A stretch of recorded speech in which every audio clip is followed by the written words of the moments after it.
Bonjour les taravanautes.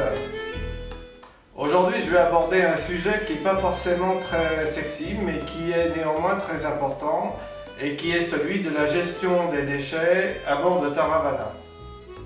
Je vais distinguer d'une part la navigation côtière et d'autre part la navigation en grande traversée.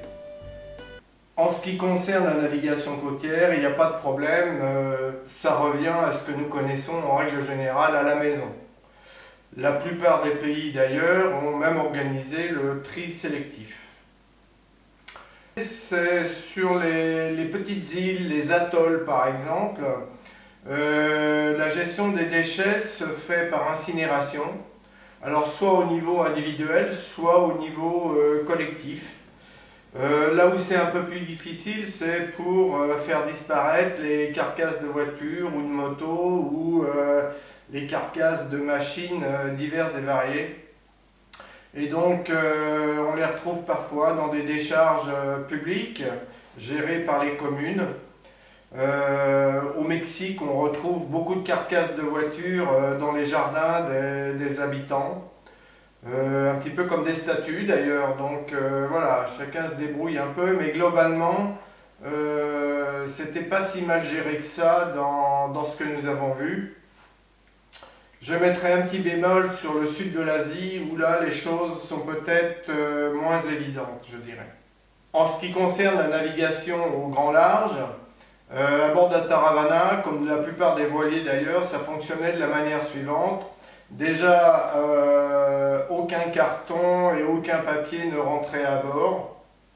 Ensuite, pendant la navigation, tous les emballages, donc il reste des emballages plastiques, les pots de yaourt, les emballages divers et variés, ça peut être aussi des tubes de dentifrice ou autres, sont lavés à l'eau de mer et conservés dans un sac poubelle jusqu'à l'arrivée. Tout ce qui concerne les déchets type épluchure, arêtes de poisson, là c'est un clin d'œil. Quand je parle d'arêtes de poisson, c'est un clin d'œil. Donc tous les déchets organiques, disons, sont jetés à la mer, ce qui d'ailleurs pose aucun problème.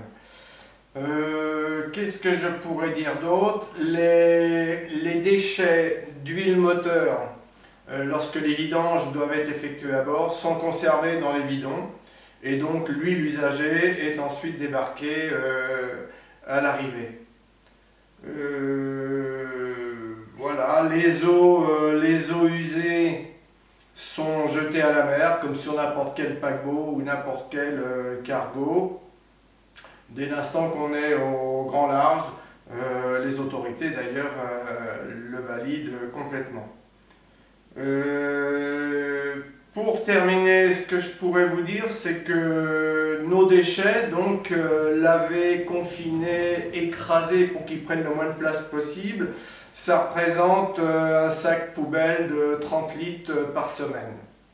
Donc quand on est arrivé, après la traversée de l'Atlantique, on devait avoir peut-être 4 sacs, 5 sacs maximum poubelles à sortir du bateau.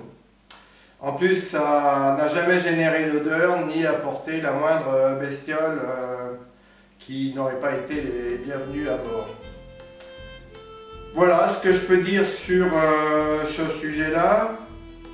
Je vous souhaite de bien vous porter et je vous donne rendez-vous pour une prochaine vidéo. Ciao!